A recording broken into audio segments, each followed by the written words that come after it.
So this is an organization, Sakana. It's run by David Ha and some other people.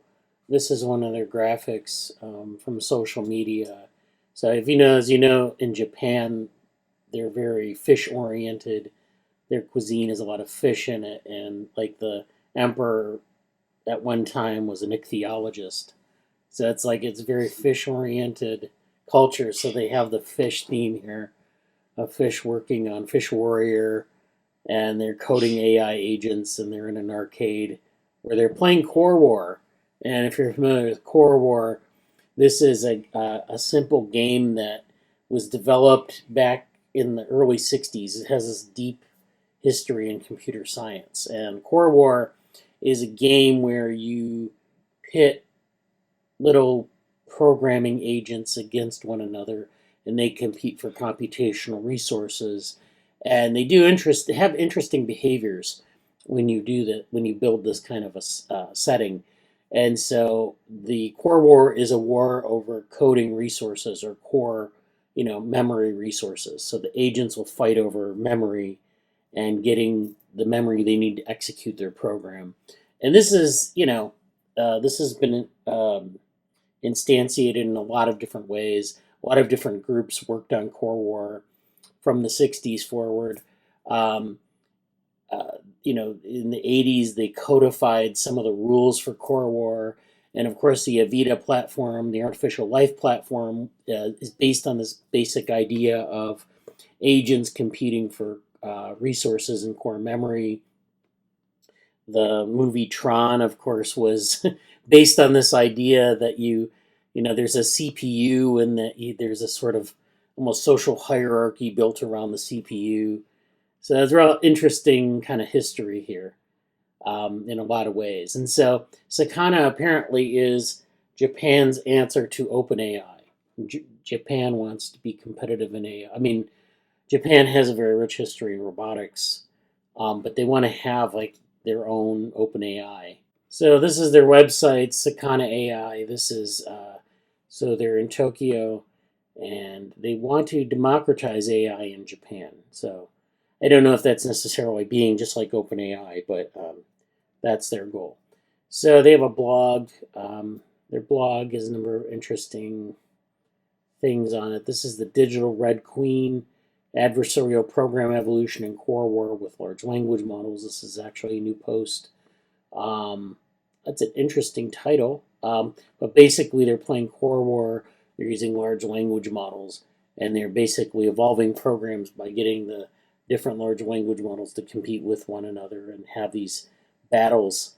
And so you can see that they have this fitness function that they're using to evaluate the programs, and the fitness function is increasing with time as they play the game. So there are different rounds of this game, and they're increasing their fitness for the most part, as you can see. They did the digital Red Queen algorithm. So the Red Queen is a old concept in evolutionary biology, which is where you have basically sexual selection, where you're evolving, um, you know, sort of these better and better solutions to a problem. And so but they're using this in a computational context. So they're using a lot of concepts from Corewar, a lot of concepts from evolutionary programming to kind of get at some of these problems. And then they're using agents, AI agents as well. So Sakana AI agent wins at Coder Heuristic Contest. First AI to place first. This is Fishiline is their handle here. This is Sakana AI. Yeah, there's our graphic. Yeah, so they have a lot of interesting stuff going on here. They've gotten funding, of course, as a startup.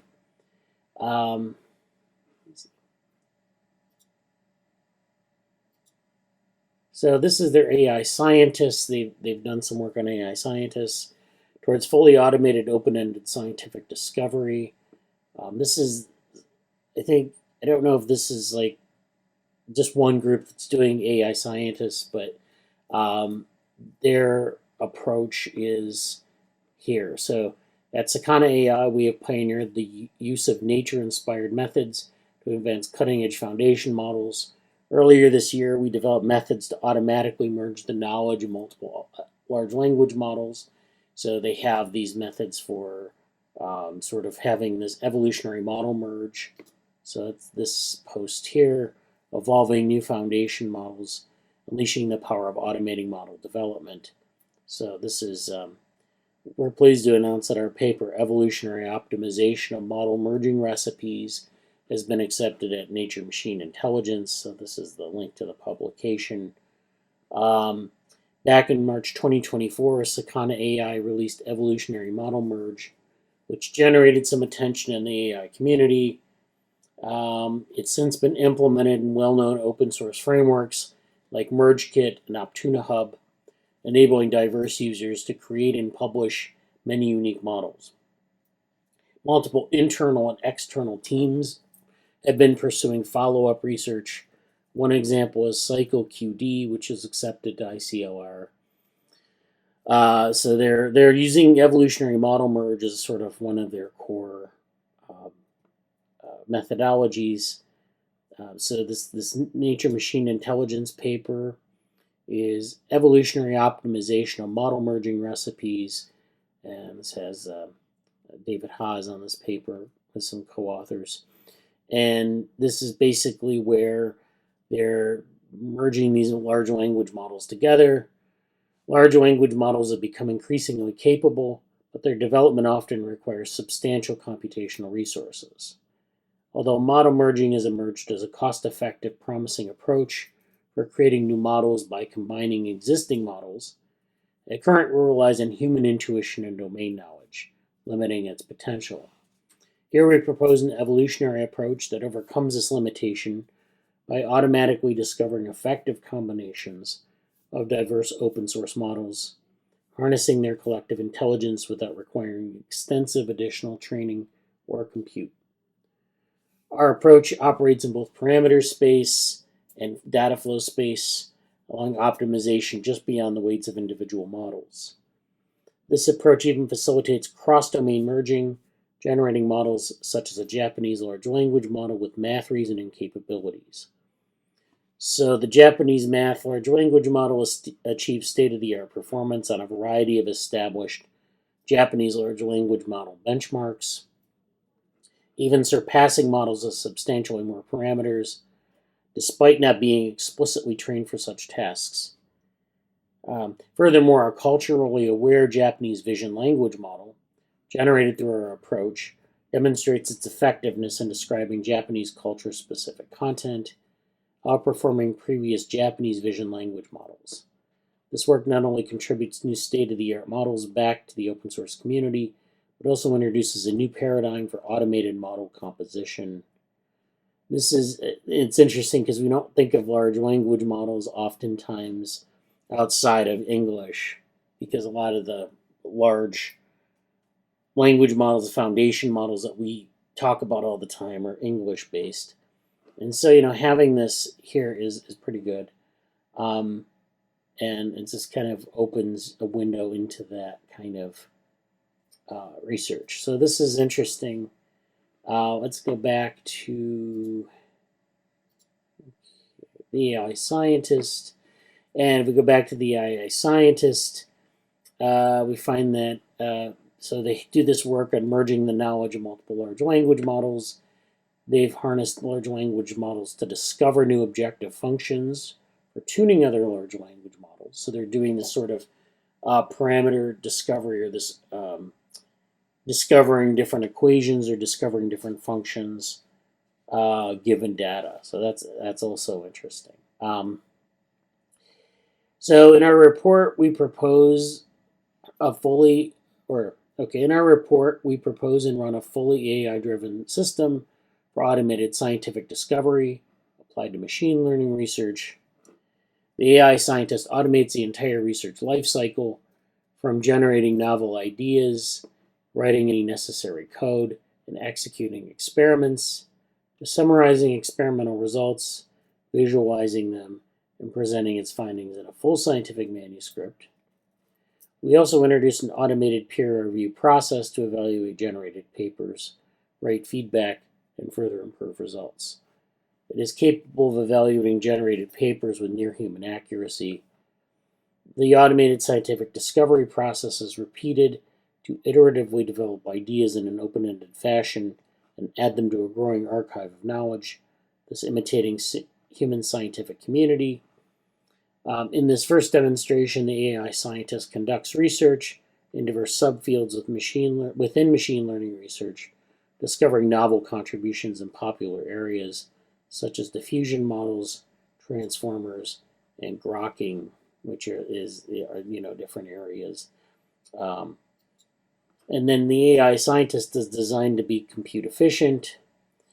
Each idea is implemented and developed into a full paper at a cost of approximately $15 per paper. So, this isn't without flaws, but it's a good first step in this area. So this is an example paper, adaptive dual scale denoising, generated by the AI scientist. So this is the PDF here. Dual scale diffusion, adaptive feature balancing for low dimensional generative models. And then this is kind of going through this paper, talking about diffusion models and some of the things that applying this to low dimensional spaces. And then they propose an adaptive dual scale denoising approach for low dimension diffusion models. They evaluate their approach on 4 diverse 2D data sets: circle, dinosaur, line, and moons. Our experiments demonstrate significant improvements in sample quality with reductions in KL divergence of up to 12.8. So they have all these main contributions. It's a novel adaptive dual scale denoising architecture. It has a learnable time step conditioned weighting mechanism. It's a comprehensive empirical evaluation on various 2D data sets. And then this gives insight into the dynamics of the denoising process in low dimensional spaces. So that's the paper. And then I want to get to some of the other papers that they've done. So this is, of course, the AI scientist post that we talked about. And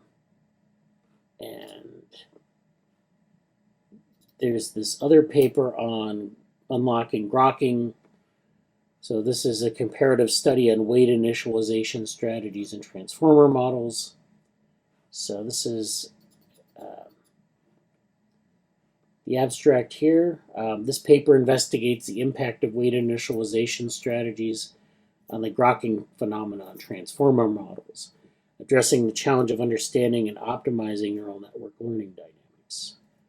Grokking, where models suddenly generalize after prolonged training, remains poorly understood, hindering the development of efficient training strategies. We systematically compare 5 initialization methods, so these PyTorch, Xavier, He, orthogonal, and K-Ming normal, across 4 arithmetic methods or tasks in finite fields, using a controlled experimental setup with a small transformer architecture. Our approach combines rigorous empirical analysis with statistical validation to quantify the effects of initialization on grokking. Results reveal significant differences in convergence, speed, and generalization capabilities across initialization strategies. Xavier's initialization consistently outperformed others, reducing steps to 99% validation accuracy by up to 63% compared to the baseline. Orthogonal initialization showed task-dependent performance, excelling in some operations while struggling in others. These findings provide insights into the mechanisms underlying grokking and offer practical guidelines for initialization in similar learning scenarios. Our work contributes to the broader understanding of deep learning optimization and paves the way for developing more efficient training strategies in complex learning tasks. So, they talk a little bit about grokking as a concept. Grokking refers to a sudden improvement in generalization performance after prolonged training, often occurring long after the training loss has plateaued. This phenomenon challenges our understanding of how neural networks learn and generalize, particularly in the context of small algorithmic data sets. And then, of course, we have this aspect of weight initialization strategies and their impact on grokking and transformer models. While transformers have become the de facto architecture for many natural language processing tasks, their behavior on arithmetic tasks provide a controlled environment to study fundamental learning dynamics.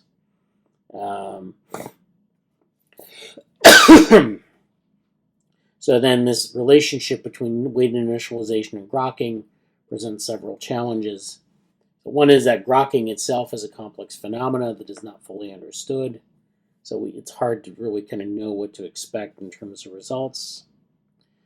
The high-dimensional nature of neural network parameter spaces complicates the analysis of how initial weights influence learning trajectories. 3, the interplay between initialization, model architecture, and task complexity adds another layer of intricacy. And so to address these challenges, they conducted their systematic comparison of methods. Our main contributions are that we provide a comprehensive study of the effects of weight initialization strategies. We demonstrate the different initialization methods can significantly influence grokking behavior. We offer insights into which initialization strategies are most effective for difficult arithmetic tasks, and we analyze the learning dynamics associated with each initialization method. So that is the AI scientist and grokking, and then the multi-style generation or style fusion paper. This is a little bit different area now. This paper introduces the multi-style adapter, a novel approach to enhance style awareness and consistency in character-level language models. As language models advance, the ability to generate text in diverse and consistent styles becomes crucial for applications ranging from creative writing assistance to personalized content generation. However, maintaining style consistency while preserving language generation capabilities presents a significant challenge. Our multi-style adapter addresses this by introducing learnable style embeddings and a style classification head, working in tandem with a style adapter module to modulate the hidden states of a transformer-based language model.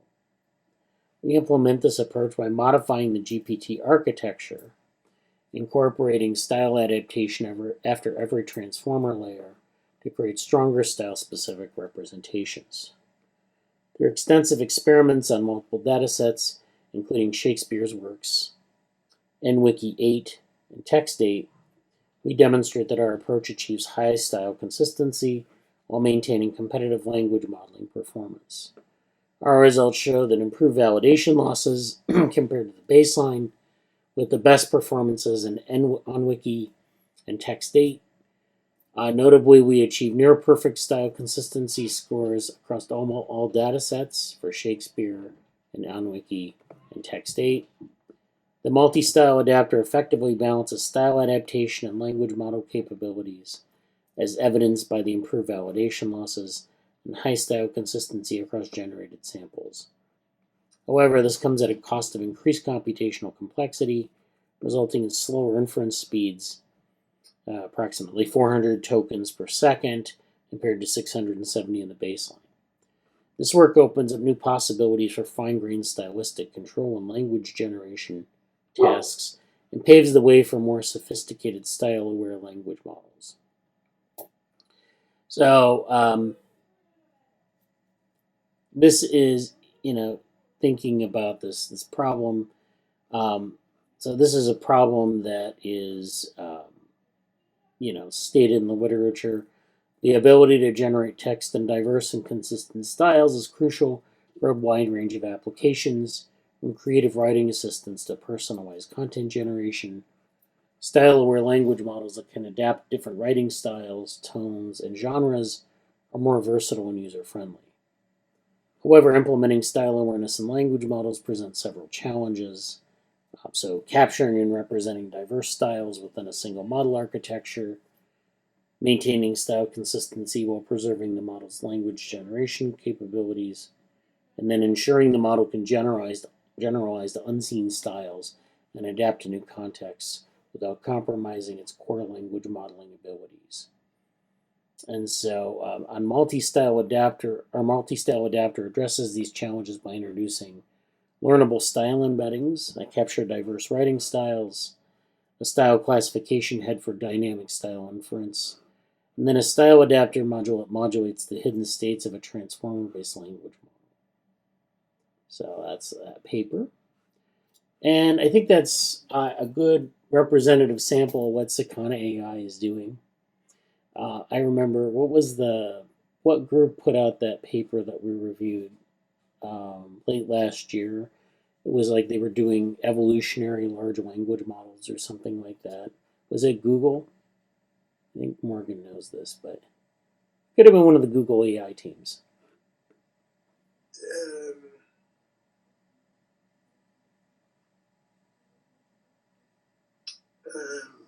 I mean, I certainly know what you're talking about, but I'm trying to. I mean, before I lead out my crutch and actually search. I mean, yeah. I kind of want to say it was the What Is Intelligence guy, but it could be. Yeah, I think it was actually. Let's. Yeah, you gotta check. But well, while you check, I'll mention that. So I mean, this is just kind of another way that we can use evolutionary methods to solve these kind of problems. And the history of this goes back quite deep into computer science. It goes back to Corewar, as we've seen. And so um, in Corewar, we have these very simple programs that evolve to solve to compete for resources in the CPU. So you start off with programs that are maybe two different styles. You have like an A type and a B type, and they kind of run through and they compete for memory. They self reproduce. They might have a mutation operator, which means they can change their instructions, or they can lose instructions or gain new instructions. And then they use that kind of method to evolve strategies to gain more resources. So you almost get like this digital ecosystem of different programs. Sometimes programs will find a niche which isn't like dominating every other program, but it's getting the resources that it needs. Sometimes you get programs that try to dominate the ecosystem. Sometimes you get programs that go extinct. You get a whole host of interesting behaviors, and the idea is you can harness a lot of that to build agents that can do things. And so that's kind of where that's coming from. And then they're applying, of course, all of this to large language models and some of these project domains that we talked about. And the AI scientist is particularly interesting because that gives you a domain for like reasoning and building like models, and then basically leaning on a lot of the strengths of large language models, but doing something that we can understand. A lot of things in science use science as the benchmarks. You'll see this again and again, and it's not just in AI research. You'll use, say, for example, social scientists will use other social scientists as indicators of certain behaviors. So, like in network theory, they'll use like publishing behaviors of scientists as a way to build networks. And that's maybe that's good, maybe that's an accessible benchmark, but maybe it's also bad because it's a very small subset of human behaviors. So that's my 2 cents on all of that. But they're doing a lot of interesting work. I'm glad to see. I'm not finding an easy, or I'm not finding a paper where I'm like, oh yeah, that's the one. Well, it's okay. I mean, it exists, and certainly one person that will be no surprise is Kenneth Stanley working on this. Oh, okay, yeah. Then there were several Chinese teams. as well as some interesting, like I think it got proposed as a workshop topic for Gecko 2025. Apparently, there's an upcoming workshop in 2026, referred to as Evo Star. Yeah, yeah. Um, uh, yeah. I dropped links to, you know, the Future House team. I'm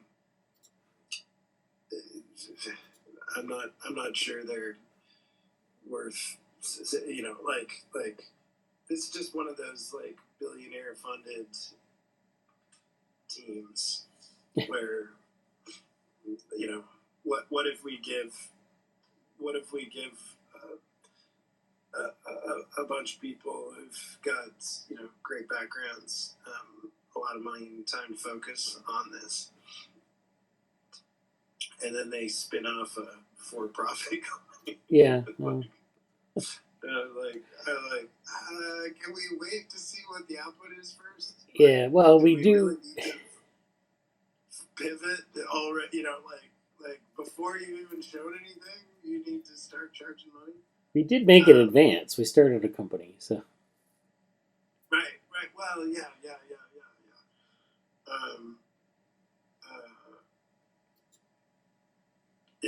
Anyway,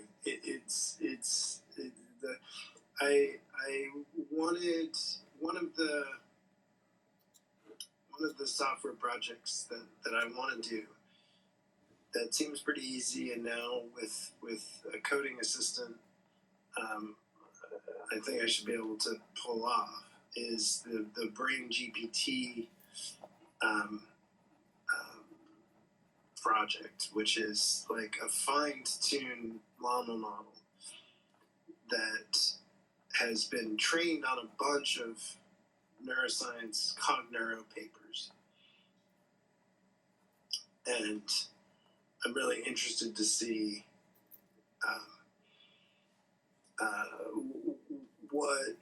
what it might be able to say about some particular, like what it's supposed to be doing is generating. It's supposed to be telling you, like, if you give me an experimental design, I will predict what the result will be. And you know, I think there's some easy examples we can try on this.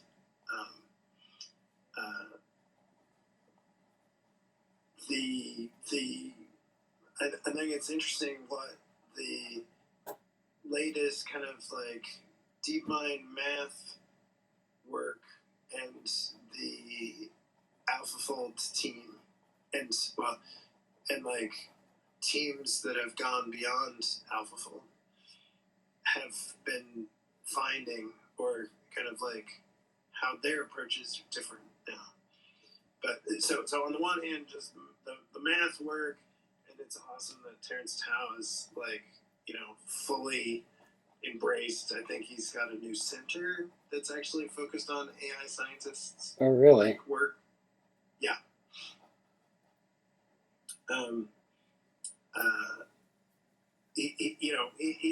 He's been very bullish on AI coding assistants and formal math theorem provers, and the kind of, you know, developing the kind of Kevin Buzzard like work, and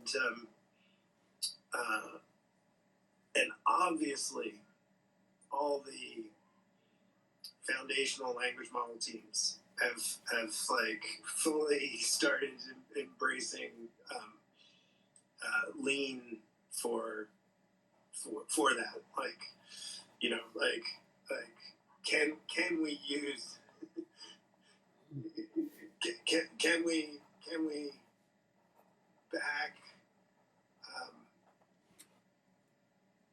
back prove you know, we know we want hallucinations, and then we want to backfill a reasoning.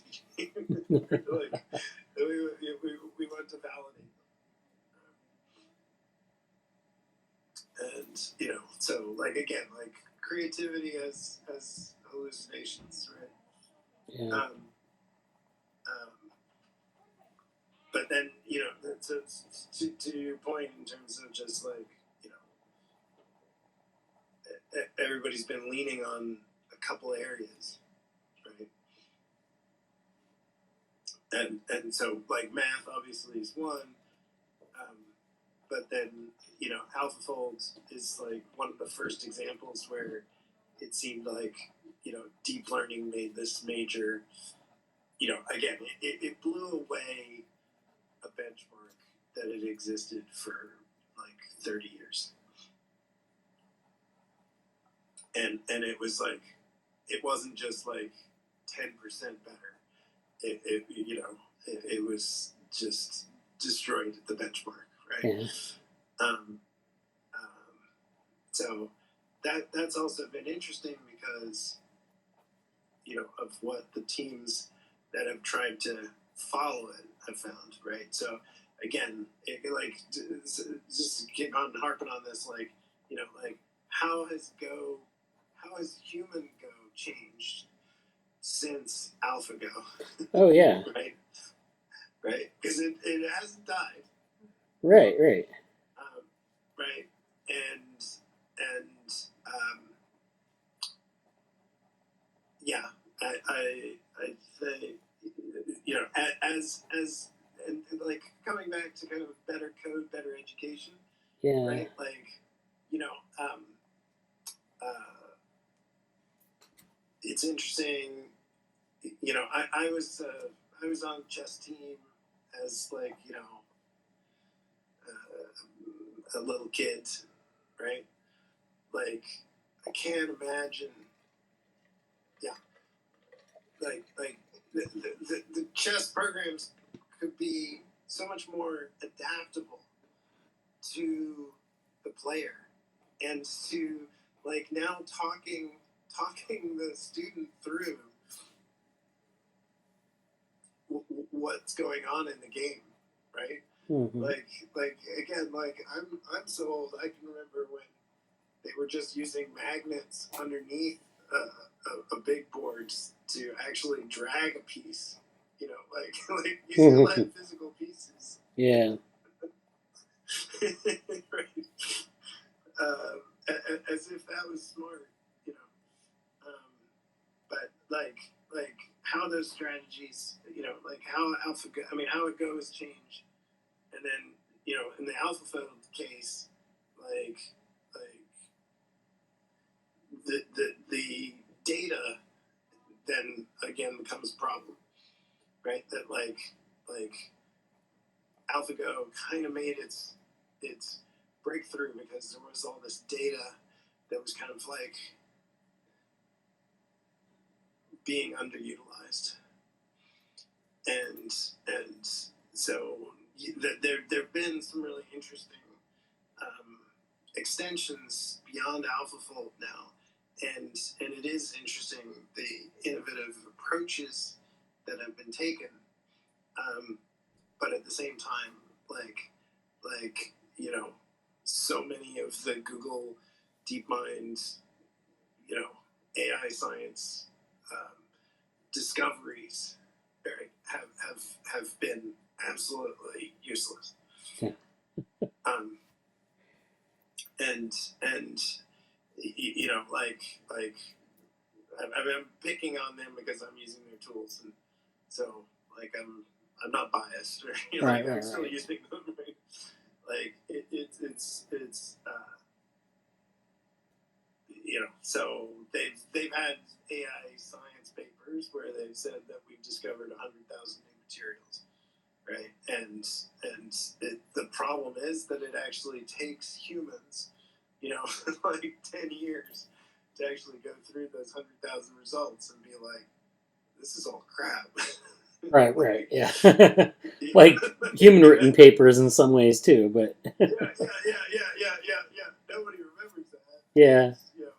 Like, but I think that's really important, and that in which domains are you actually seeing any consideration? I mean, that's my beef with Future House, is just like show me this is worth $200 a month before you Yeah.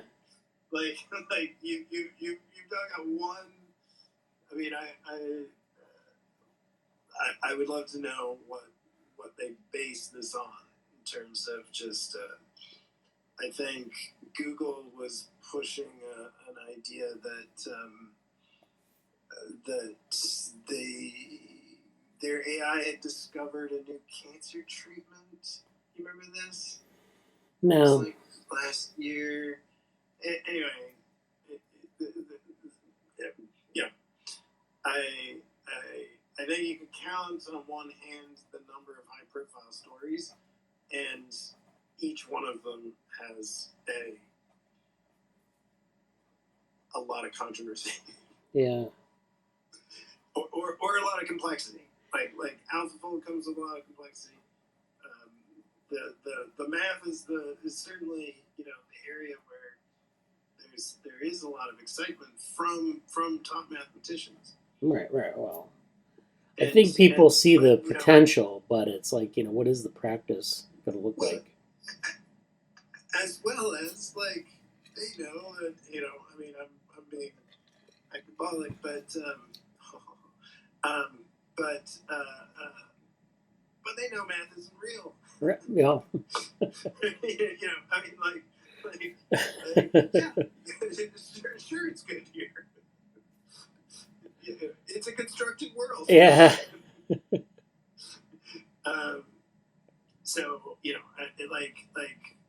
I always point it towards Ben Blazek as the guy in Argonne who is like the person to follow for material science. I forget what his group is called. It's like Material Science Data Discovery Center.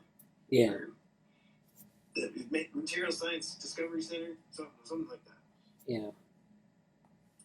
Where it's just like you need data, and the national labs have a lot of it. You need rules, right? So it's just like chemistry at least has a whole bunch of existing rules that they understand, that they can you need constraints on the system, right? Yeah. Anyway, it's like when they start generating, when we start running around with like the suits from Black Panther that can absorb energy, turn it into something else because of the material properties. Like, okay, maybe maybe this is working.